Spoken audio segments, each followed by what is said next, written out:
We are Group 5, and the complex chronic disorder we're going to be speaking about today is Crohn's disease. In this video, we'll be talking about Crohn's disease and how it's a complex chronic disease. We'll be speaking about why it's classified as complex and chronic, its epidemiology, signs and symptoms, rehabilitation and treatment strategies, along with providing a research study with a new method of treatment for Crohn's. Crohn's disease is a disease that inflames the lining of the gastrointestinal tract and disrupts your body's ability to digest food, absorb nutrition, and eliminate waste in a healthy manner. We held an interview with Donna Sameaton, a professor here at UOIT in the Health Sciences faculty. Donna has Crohn's. We asked her pertainable questions regarding her Crohn's and how she has been dealing with it. Throughout this video, we'll be showing multiple videos of Donna speaking about her Crohn's in relation to her presentation. How long have you had Crohn's disease? I can say how long I've been diagnosed. I was diagnosed the end of 2011, but I'm pretty sure I had it years before because I had like IBS. Like if something bothered me, I was always running to the washroom, afterwards, particularly with Swiss chalet food. So I think I probably had it undiagnosed probably for a few years. Well, IBS probably for 10 or 15 years, and then maybe truly the Crohn's a couple of years before I even knew I had it. This is the definition from the Ontario Ministry of Health and Long-Term Care that we've adopted for this course. Chronic diseases are defined as long-term diseases that develop slowly over time and are often progressing in severity. They can often be controlled but rarely cured, and they may significantly impair everyday physical and mental functions. They also reduce one's ability to perform activities of daily living. After researching about this disease, it's clear that it's a chronic disease. Crohn's disease is consistent with the definition of chronic disease because it's a long-term disease. It has progressive bowel damage and eventually results in disability. The disease will progress in severity over several years. Symptoms for Crohn's disease evolve in a relapsing and remitting manner. Current therapies focus on preventing further complications. This means that therapies focus on controlling the disease rather than curing it. Patients with the disease also require periodic follow-ups due to risk of flare-ups and long-term complications. The descriptive epidemiology includes person, place, and time. As for person, both genders are equally affected by the disease and frequently diagnosed before the age of 30. Anybody can get the disease, but those who are Jewish or European descent and South Asian immigrants usually have higher rates in Canada. As for place, the disease is more prevalent in developed countries, urban areas, and temperate climates. Canada currently has one of the highest rates of Crohn's disease in the world. And for time, the disease is usually in long duration since it is a long-term chronic disease. The main characteristics for Crohn's disease are abdominal pain and diarrhea, which can be complicated by intestinal fistulization and obstruction. Intestinal obstruction happens when any part of your small or large intestine is blocked, which can be partial or total blockage, and ultimately it prevents the passing of large intestine, of fluids and digested food. Fistulization is also common in patients with Crohn's disease and means that there's a presence of abnormal opening in the digestive tract. This causes gastric fluids to leak through the stomach or intestinal lining. Depending on the location of the fistula, this leakage often results in infections. At the disease onset, patients have inflammatory lesions that become penetrating lesions over time. The long-term characteristics are unpredictable flares and remissions. Other possible signs and symptoms are fever, weight loss, reduced appetite, malnutrition, vitamin deficiencies, which lead to growth failure, which can pose prolonged complications, diarrhea, rectal bleeding, abdominal pain and cramping, nausea and vomiting, fatigue, bone loss, and psychosocial factors such as depression and anxiety.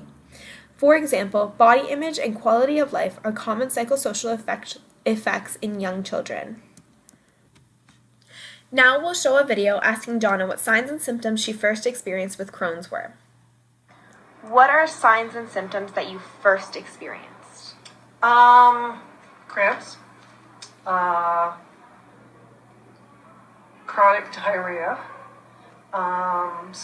pains in the I always say stomach pains, but really it wasn't truly stomach pains. It was a little bit below. I would get dyspepsia. So you get that bad taste in your mouth too, because probably everything was unsettled and it was coming up here. You know, when you get like slightly nauseous, you know. And I was losing weight, which is a good thing. But then Not healthy weight, though. no, but it didn't make me lose that much weight. But, you know, it was, and I was getting, I guess because it was slowly, my hemoglobin was dropping. It didn't really bother me for a while. I didn't even notice until it got really low, and then it was like I say to people, I hit the wall, so to speak. You know, like no, I didn't hit the wall, but you know what I mean. Like then I got so tired, and then I knew something was wrong. And even when people were saying like, you gotta go see the doctor. You're pretty anemic. You look like you're pretty anemic. Crohn's disease affects the entire gastrointestinal tract from the mouth to the anus. It's a progressive disease, thus symptoms can get worse over time. Moving on, there's a classification of symptoms that have been put into place ranging from mild to very severe. The mild to moderate symptoms are frequent diarrhea and abdominal pain. The moderate to severe symptoms are frequent diarrhea, abdominal pain and tenderness, fever, significant weight loss, and significant anemia, such as fatigue, shortness of breath, dizziness, headaches, etc. From the video, we can conclude that Donna was experiencing moderate to severe symptoms with her diarrhea, abdominal pain, weight loss, and significant anemia. The very severe form of symptoms in patients are high fever, persistent vomiting, evidence of intestinal obstruction or blockage, or abscesses, which are localized infection and collection of pus, along with even more severe weight loss. In this next video, we'll be asking Donna about any secondary conditions she's experienced with her Crohn's, which is a lead up to our follow-up information. What are some associated complications that you've experienced with Crohn's, so like secondary conditions? Well, the chronic pain, okay. Also, because I had the Crohn's and I had a precancerous not a polyp, but a lesion, say, in my bowels. So because Crohn's or colitis, you get chronic inflammation, so that means you're at increased risk of certain things. Okay, so say for instance, if it was you and you didn't have Crohn's or colitis and you had a polyp, say, it might take, if it was going to turn into cancer, it might take 20 years, 15, whatever. But somebody who has chronic inflammation, it's much faster. Mm-hmm. So, and you have to go for frequent colonoscopies, and there was a sort of polyp, and it was low-grade dysplasia, which is, it doesn't necessarily mean it's going to turn into cancer. It could go back, but you don't want to take a chance. With people with chronic conditions, it's a higher chance to go into cancer. So they were monitoring that, and they couldn't remove it because it was in an area that was tricky. So I ended up having to get half my bowel removed. Okay, but it was also the area that was where I had all my inflammation. So it was the bad Crohn's area. So it wasn't just that, So I had to go and get that removed, and then that altered. I was running to the washroom more because I have a short, I really have to be careful now what I eat because it's even shorter. But it's, you live with it, you manage, so, but all the bad stuff's out, like my inflammation and everything's out. So everything looks good, but with Crohn's, because it could come back. But everything else is nice so far. So say even that part, if I do get Crohn's, it would take many, many, many, many, many years to turn out how that other part was. Do you understand what I'm saying? Yeah. So there's always a chance that you could get another lesion or somewhere, but because they got all the bad stuff out, we're starting fresh, so it's still going to take a while, and I get monitored. And it might never happen, if that makes sense to you. Yeah. So that was associated with it. A question I have that's not on our list. Our secondary condition that we're specifically looking at are fistulas. Have you ever experienced? No, I've never had one of those. No, thank goodness for that. A complex disease is defined by 3 factors. The first one is having more than one disease, also known as comorbidity. The second is the amount of healthcare use, and lastly, the psychosocial factors. As we saw in the previous videos, in Donna's case, she has Crohn's disease and hypothyroidism, which she mentioned after we finished filming. These are both autoimmune diseases. Both diseases affect her at the same time, alongside other conditions such as arthritis, which is also a chronic condition. This means that Donna would be classified as a patient with comorbidity. Healthcare utilization. Patients with Crohn's often have to pay more money and use more healthcare resources than someone without Crohn's disease. For example, they would have to take medications every day and have regular checkups due to their flare-ups and any other chronic conditions they may have associated with the Crohn's. Psychosocial, environmental, and lifestyle factors. Patients with the disease will often have to adjust their lifestyle, such as changing their diet. In our interview with Donna, she mentioned that since she has a part of her colon removed, she has to watch what she eats. For example, she avoids foods that are higher in fiber since they will pass through her digestive system quickly. She also gets thirsty often because her colon was shortened during surgery, so it absorbs less water and nutrients. Because of her surgery, she would have to change her diet to avoid certain foods and drinks, and she would also have to have water often, which in turn would mean she would have to have more trips to the washroom.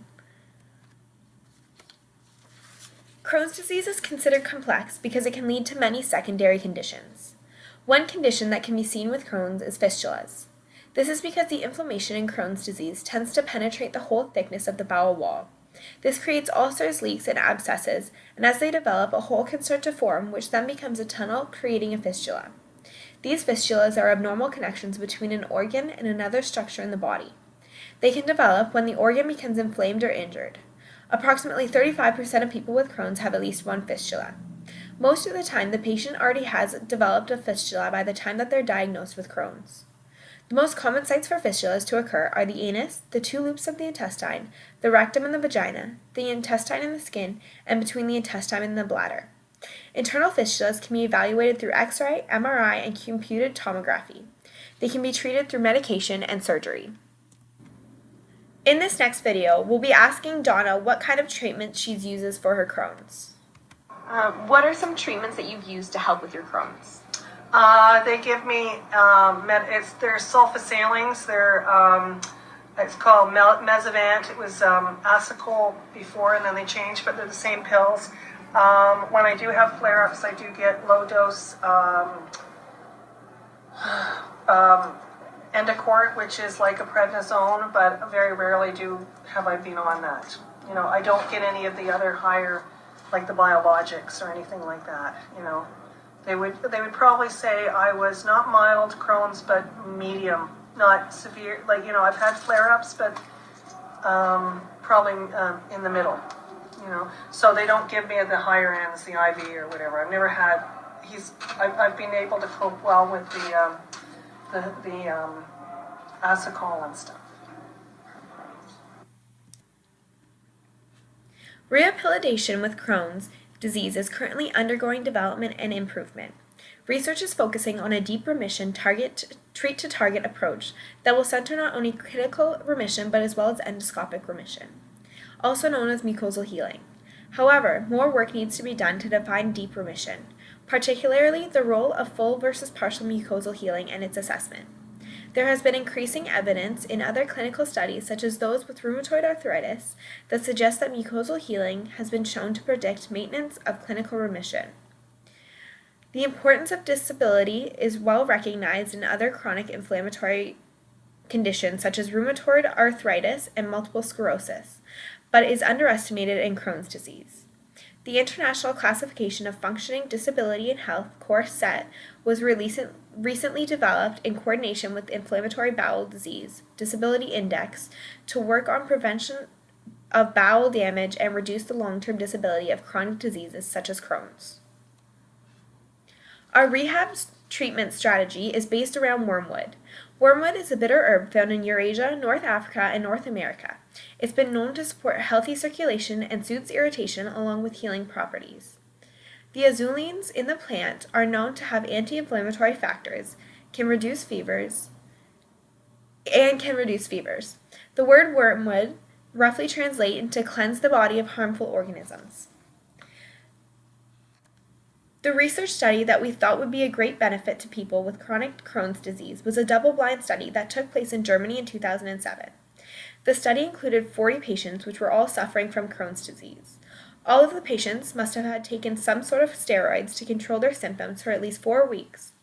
20 of the 40 patients were randomly placed into the wormwood group, where they were instructed to take a 400 milligram pill that included wormwood powder, rose, cardamom, and mastic resin. The other 20 patients were placed in placebo, where they also took a 400 milligram pill, but this one did not include the wormwood. Each group had to take 1 pill each day for 10 weeks. All of the patients continued their normal steroid medication until the second week, where after that a tapering off schedule was put into place by the end of week 10, all of the patients were steroid free. Any other medication the patients were taking stayed the same. At the end of week 10, both groups showed changes. In the placebo group, 16 patients, or 80%, showed Crohn's disease exacerbation due to the reduction of steroids. 11 patients in this group needed to restart their steroids. In the wormwood group, only 2, or 10% of the patients showed exacerbation of their symptoms, which resulted in the restart of their steroids. 13 patients, or 65%, in the wormwood group were almost free of Crohn's symptoms, and there was no need to restart steroid treatment during the follow-up weeks. 70% of the patients in the wormwood group showed remission of depressive symptoms, a bettering of mood changes, and overall felt healthier after the side effects of their steroids washed out of their systems. 0% of the patients in the placebo felt that this occurred. This shows that sometimes steroids don't have to be relied on for this disease. Steroids come with side effects that are unpleasant, according to the study, and up to 26 other studies done. Wormwood seems to have plenty of health factors. In this final video, we asked Donna if she would ever consider trying wormwood as a treatment method. Would you ever have, or have you ever tried wormwood as a treatment method? I've never tried it, but I'm up for. First of all, I don't use steroids chronically, but if it helped with inflammation, I'm up for it. I would, I don't know anything about woodwork. Yeah. So, yeah, I would try it. Just like I'm trying turmeric right now as well. So when I have my pills, I take my pills, and then I also take turmeric because it's supposed to help for anti-inflammation, as well as vitamin D. Thank you for listening to our presentation. We hope you learned something.